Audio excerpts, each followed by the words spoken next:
Hi friends, welcome to our channel Kuttima novels. இப்போ நம்ம பார்க்க போகிறது வந்து டெட்டு ப்ரிப்பரேஷன் பார்த்துட்ருக்கோம். அதில் வந்து நம்ம 6th ஸ்டாண்டர்ட் தமிழ் பார்த்துட்ருக்கோம். ஸோ 6th ஸ்டாண்டர்டில் இருக்கிற மிச்ச தமிழ் வந்து நம்ம பார்க்கலாம். ஸோ வந்து இதில் மூதுரை பற்றி நம்ம பார்க்க போகிறோம். ஸோ மூதுரை அப்படிங்கிறது வந்து மூத்தோர் கூறும் அறிவுரை அப்படின்னு சொல்லி அதை வந்து சொல்கிறாங்க. மூதுரை வந்து என்ன அப்படின்னா மூத்தோர் கூறும் அறிவுரை. இதில் மொத்தம் வந்து 31 பாடல் தான் இருக்குது. ஸோ இதுக்கு வந்து இன்னொரு பேர் வந்து வாக்குண்டாம் அப்படின்னு சொல்லி இன்னொரு பேர் வந்து இருக்குது. ஸோ மூதுரையை எழுதினவங்க வந்து ஔவையார். இதில் இருக்கிற பாடல் வந்து மன்னரும் மாசர கற்றோனும் சீர்தூக்கின் அப்படின்னு ஆரம்பிக்கிற ஒரு பாடல் இருக்குது. அதை எழுதினது வந்து ஔவையார். ஸோ ஔவையார் எழுதின மிச்ச நூல்கள், பிற நூல்கள் வந்து ஆத்திச்சூடி, கொன்றைவேந்தன், நல்வழி, மூதுரை. ஸோ மூதுரையில் 31 பாட்டு தான் இருக்குது. பட் அந்த 31 பாட்டுமே ரொம்ப நல்ல பாடல்கள். மாசர அப்படின்னா குற்றம் இல்லாமல், சீர்தூக்கின் ஒப்பிட்டு ஆராய்ந்தாள்.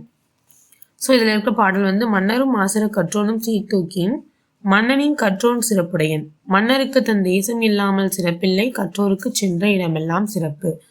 ஸோ இந்த பாடலை வந்து ஔவையார் வந்து எழுதியிருக்காங்க. ஸோ நெக்ஸ்ட் வந்து நம்ம பார்க்க போகிறது துன்பம் வெல்லும் கல்வி அப்படின்னு ஒரு கவிதை இருக்குது. ஸோ அந்த கவிதை வந்து எழுதினவங்க வந்து பட்டுக்கோட்டை கல்யாண சுந்தரம். ஸோ அது எப்படி ஆரம்பிக்குன்னா, ஏட்டில் படித்ததோடு இருந்து விடாதே அப்படின்னு சொல்லி அந்த லைன்ஸ் வந்து ஆரம்பிக்குது. சரியா? ஏட்டில் படித்ததோடு இருந்து விடாதே அப்படின்னு சொல்லி அந்த லைன் ஆரம்பிக்குது. அது வந்து எழுதினவங்க பட்டுக்கோட்டை கல்யாண சுந்தரம். ஸோ பட்டுக்கோட்டை கல்யாண சுந்தரம் வந்து எளிய தமிழில் சமூக சீர்திருத்த கருத்துக்களை வலியுறுத்தி பாடியவர். உழைப்பாளிகளின் உயர்வை திரை இசை பாடல்களை போற்றியவர். திரை இசை பாடல்களில் வந்து உழைப்பாளிகளின் உயர்வை பற்றி எழுதியிருக்காரு. இவருக்கு வந்து கொடுக்குற சிறப்பு பேர் வந்து பட்டுக்கோட்டை கல்யாண சுந்தரம் மக்கள் கவிஞர் அப்படின்னு சொல்லி கொடுக்குறாங்க. மக்கள் கவிஞர் பட்டுக்கோட்டை கல்யாண சுந்தரம். ஸோ இந்த பாட்டாளில் இருக்கிற இந்த சில அர்த்தங்கள் வந்து தூற்றும் படி, இகழும்படி, மூத்தோர் பெரியோர், மேதைகள் அறிஞர்கள், மாற்றார் மற்றவர், நெறி வழி, வற்றாமல் குறையாமல். ஓகே. ஸோ நெக்ஸ்ட் டாபிக் வந்து கல்வி கண் திறந்தவர். அதில் வந்து ஃபர்ஸ்ட் லைன், கல்வி கண் திறந்தவர் காமராஜர் அப்படிங்கிற அந்த வார்த்தையை சொன்னவர் வந்து பெரியார். அந்த வார்த்தை காமராஜருக்கு வந்து கல்வி கண் திறந்தவர் அப்படின்னு சொல்லி நார்மலாக எல்லாருமே சொல்கிறோம். பட் அந்த லைனை வந்து முத சொன்னவர் வந்து பெரியார் தான் சொல்லியிருக்காங்க. கல்வி கண் திறந்தவர் காமராஜர் அப்படின்னு சொன்னவர் வந்து பெரியார். ஸோ இதில் காமராஜரை பற்றி நம்ம பார்க்குறோம் அப்படின்னா, காமராஜர் வந்து நிறையா திட்டங்கள் வந்து கொண்டு வந்திருக்காரு. இலவச கட்டாய கல்வி, மதிய உணவு திட்டம், சீருடை திட்டம், இதெல்லாம் வந்து காமராஜர் கொண்டு வந்த திட்டங்கள். அவருக்கு வந்து 1976 பாரத ரத்னா விருது வந்து கிடைச்சிருக்கு காமராஜருக்கு. ஜூலை 15 வந்து அவரோட பர்த்டே, காமராஜர் பர்த்டே வந்து கல்வி வளர்ச்சி நாளாக வந்து கொண்டாடப்பட்டு வருகிறது. வேறு பெயர்கள், காமராஜருக்கு இருக்கிற வேறு பெயர்கள் வந்து பெருந்தலைவர், கருப்பு காந்தி, படிக்காத மீது, ஏழை பங்காளர், கர்ம வீரர், தலைவர்களை உருவாக்குபவர், இதெல்லாம் அவருக்கு கொடுக்குற வேறு பெயர்கள். சரியா? ஸோ நூலகம் நோக்கி அடுத்த டாபிக் வந்து நம்ம என்ன பார்க்குறோம் அப்படின்னா, நூலகம் நோக்கிங்கிற சொல்லி ஒரு டாபிக் பார்க்குறோம். அதில் வந்து ஃபர்ஸ்ட் லைன் வந்து ஃபஸ்ட்டு என்ன பார்க்குறோன்னா, ஆசிய கண்டத்திலேயே மிகப்பெரிய நூலகம் எங்கே இருக்குன்னா சீனா. ஆசியாவிலேயே 2வது பெரிய நூலகம் எங்கே இருக்குன்னா சென்னை. அண்ணா நூற்றாண்டு நூலகம் தமிழ்நாட்டில் இருக்கு. சரியா? அண்ணா நூற்றாண்டு நூலகம் தமிழ்நாடு 8 ஏக்கரில் இருக்குது. அதுக்கப்புறம் அதை பற்றி நம்ம இன்னும் பின்னாடி பார்ப்போம். நூலக விதிகளை உருவாக்கியவர் வந்து முனைவர் ரா அரங்கநாதன். நூலகத்துக்குன்னு ஒரு விதிகளை உருவாக்குனவர் வந்து முனைவர் ரா அரங்கநாதன். அவர் தான் இந்திய நூலகவியலின் தந்தைன்னு சொல்கிறாங்க. Father of Indian library science வந்து யார் அப்படின்னா ரா அரங்கநாதன். சரியா? இந்தியாவின் நூலகவியலின் தந்தை வந்து ரா அரங்கநாதன். இதுக்கு முன்னாடி நம்ம ஒன்று பார்த்தோம் இல்லையா, டாக்டர் சலீம் அலி. அவர் வந்து இந்தியாவில் பறவை மனிதர்னு சொல்லி பார்த்தோம். இவர் வந்து இந்தியாவோட நூலகவின் தந்தை வந்து அரங்கநாதன். பார்வை திறன் குறைபாடு உள்ளவர்களுக்கான நூல்கள் வந்து பிரெய்லி நூல்கள். அரசு கீழ்த்திசை சுவடிகள் நூலகம் எந்த தளத்தில் இருக்குன்னா 7ஆம் தளம். அதாவது அண்ணா நூற்றாண்டு நூலகத்தில் எந்த தளத்தில் என்னென்ன இருக்குன்னு சொல்லி பார்க்கும்போது, அரசு கீழ்த்திசை சுவடிகள் வந்து எங்கே இருக்குது அப்படின்னா 7ஆம் தளத்தில் இருக்கு. சிறந்த நூலகர்களுக்கான வழங்கப்படும் விருது, அந்த விருது வந்து ரா அரங்கநாதன் விருது. நூலகர்களுக்குன்னு வழங்கப்படுற விருது வந்து ரா அரங்கநாதன் விருது. அவர் பேர்லேயே வந்து வச்சிருக்காங்க.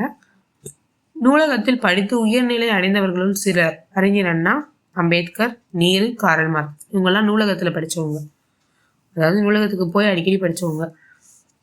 அறிஞர் அண்ணா நூலகத்தின் 8 தளங்கள். 8 தளங்கள்ல என்னென்ன இருக்குன்னு பார்க்கலாமா? தரைத்தளத்தில் வந்து பிரெய்லி நூல்கள், சொந்த நூல் படிப்பகம். பிரெய்லி நூல்கள் கண்ணு தெரியாதவங்க அந்த மாதிரி இருக்கிறவங்களுக்கு பிரெய்லி நூல்கள் வந்து யூஸ் ஆகும். ஸோ அவங்க வந்து ஃபஸ்ட்டு தரைத்தளத்தில் இருக்குது. முதல் தளம் வந்து குழந்தைகள் பிரிவு பருவ இதழ்கள். இரண்டாவது தளத்தில் வந்து தமிழ் நூல்கள் இருக்குது. மூன்றாவது தளம் வந்து கணினி, அறிவியல், தத்துவம், அரசியல் இந்த நூல்கள்லாம் வந்து 3rd ஃப்ளோரில் இருக்குது. நான்காவது தளத்தில் வந்து கல்வி, சட்டம், பொருளியல், வணிகவியல் இந்த இருந்து 4வது தளத்தில் வந்து இருக்குது. 5வது தளத்தில் வந்து வணிகம், கணிதம், அறிவியல், மருத்துவம். 6th வந்து பொறியியல், வேளாண்மை, திரைப்படக்கலை. 7வது தான் கீழ்த்திசை சுவடிகள், வரலாறு, சுற்றுலா. 8 வந்து கல்வி, தொலைக்காட்சி, அலுவலக பிரிவு. இதெல்லாம் வந்து 8 தளத்தில் வந்து இருக்குது. சரியா? ஸோ நெக்ஸ்ட் நம்ம பார்க்க போகிறது இணை எழுத்துக்கள் அப்படிங்கிற ஒரு இந்த டாபிக், இலக்கண டாபிக் பார்க்க போகிறோம். எழுத்துக்களுக்கு இடையே ஒலிக்கும் முயற்சி தான் உச்சரிப்புன்னு சொல்கிறோம். ஸோ பிறக்கும் இடம் ஆகியவற்றில் ஒற்றுமை இருந்தால் இணை எழுத்துக்கள், அதாவது உச்சரிப்பில் ஒற்றுமை இருந்தால் அது வந்து இணை எழுத்துக்கள்னு சொல்கிறோம். சரியா? எழுத்துக்களுக்கு இடையே ஒலிக்கும் முயற்சி, பிறக்கும் இடம் ஆகியவற்றில் ஒற்றுமை இருந்தால் அதை வந்து இணை எழுத்துக்கள் இல்லை நட்பு எழுத்துக்கள்னு சொல்கிறோம். 6 வல்லின மெய் எழுத்துக்களும் 6 மெல்லின மெய் எழுத்துக்களும் இணை எழுத்துக்கள். வல்லினம் கசல தப்பற இரு போட்டு எழுதிக்கோங்க, புள்ளி போட்டு. மெல்லினம் வந்து நீங்கள் நம்ம அப்படின்னு சொல்கிறோம்ல, அது வந்து இணை எழுத்துக்கள். ஃப்ரெண்ட்ஸு எது ஃப்ரெண்ட்ஸ்னால் இங்கு, இக்கு, இஞ்சு, இச்சு, இன்னி, இட்டு, இந்து, இத்து, இம்மு, இப்பு, இன்னு, இரு இதெல்லாம் வந்து ஃப்ரெண்ட்ஸு. இதெல்லாம் வந்து இணை எழுத்துக்கள். திங்கள், மஞ்சள், மண்டபம், சந்தனம், அம்பு, தென்றல். மெல்லினம் அடுத்து வல்லினம் வரும். மெல்லினம் கடுத்து வல்லினம் வந்து வரும். இப்போ இங்கு இருக்குன்னா இக்கு, அடுத்து வந்து கா வருது பாருங்க, திங்கள். மஞ்சள் இஞ்சுக்கு அடுத்து ச. மண்டபம் இன்னுக்கு அடுத்து டா. சந்தனம், அம்பு, தென்றல் இதெல்லாம் வந்து எப்படி வருது? மெல்லினம் கடுத்து வல்லினம் வரும். இடையின எழுத்துக்கள் ஆறும் ஒரே இனமாகும். எரள, லவள, எரள, வளழ இது வந்து இடையின எழுத்துக்கள். இதெல்லாம் வந்து ஒரே இனம்.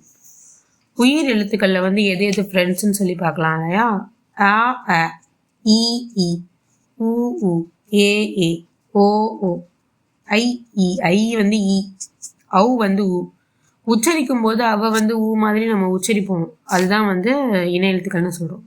ஓதல், தூவும், தூவும், ஓதல் இணை எழுத்துக்கள்.